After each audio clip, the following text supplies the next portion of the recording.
Hey there, how are you today on this gross, muggy Southeast Texas day? Texas weather is such a challenge. It amazes me. So I go out today for my walk and it's gross. It's 80 degrees. Yeah. Yeah, it kind of gave us a little bit of taste of heaven for a little while and then it just took it away. But anyway, I'm so excited because there was a knock on the door and of course the dogs go crazy and it was the UPS guy, the hit and run, how they drop stuff off and then they're gone. But I was so excited because I knew it was supposed to arrive. And it is my water purifier. I'm so happy. I didn't even know these things existed. I did not. And so going to an undeveloped country presents challenges for people like me who stay hydrated. I'm not one of these people who is too proud. If I've got to go potty out in the bush or wherever, I go potty out in the bush. I'll bring my own toilet paper, whatever I have to do. I know, sorry.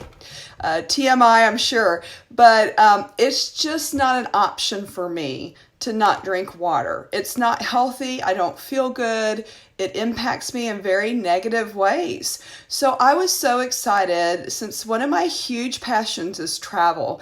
And it's a passion on so many different levels, not only just to see other people's cultures and to meet other people and to create memories, to share God's word. Whatever the reason is for my travel, I love to travel. So, but one of my challenges I have noted when you go to undeveloped countries is water.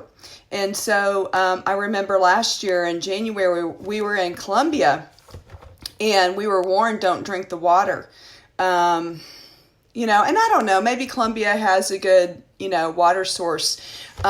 So hauling all these water bottles from the local supermarket back to the hotel was such a hassle. I hated it. And people would say to me, are you really going to drink all that water this week? I'm like, oh yeah, I'll need to go get more. And they would just look at me like I was some kind of alien. So this is so exciting because it doesn't mean that I won't be buying any more water when I travel to places like Colombia.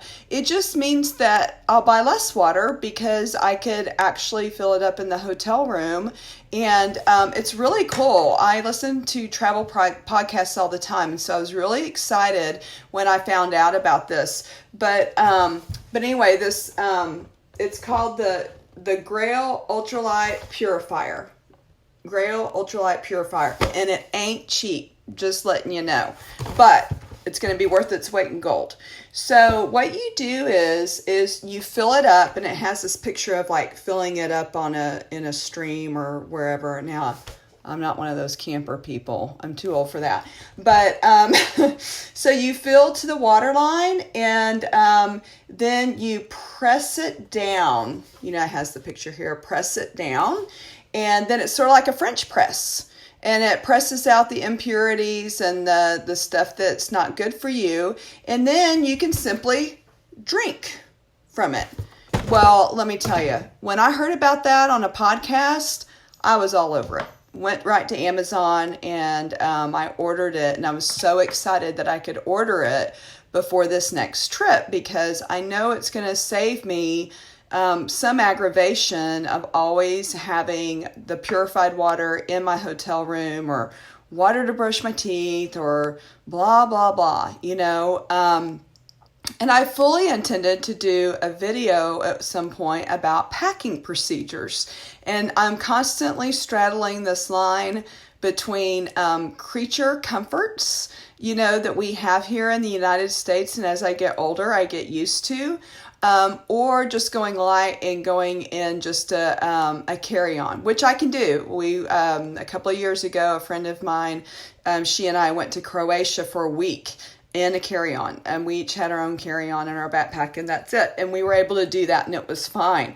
It does maybe require at some point that you might have to, wash out a shirt or, a pair of pants in the sink in the hotel. But if you have the right kind of clothes and attire, you can do that. And women will tell you that the biggest challenge that we have is the toiletries, more than the clothes. The clothes aren't as important as having all of our things, the pleasures that we have here in the United States that other people don't have. Because when you see Europeans travel and people from other areas, they don't travel near as much as we do. And so, but lately I have struggled with that, being gone when you're going to be gone for 10 days or 2 weeks. Like when we went to Spain this summer, no way was I going to do a carry-on.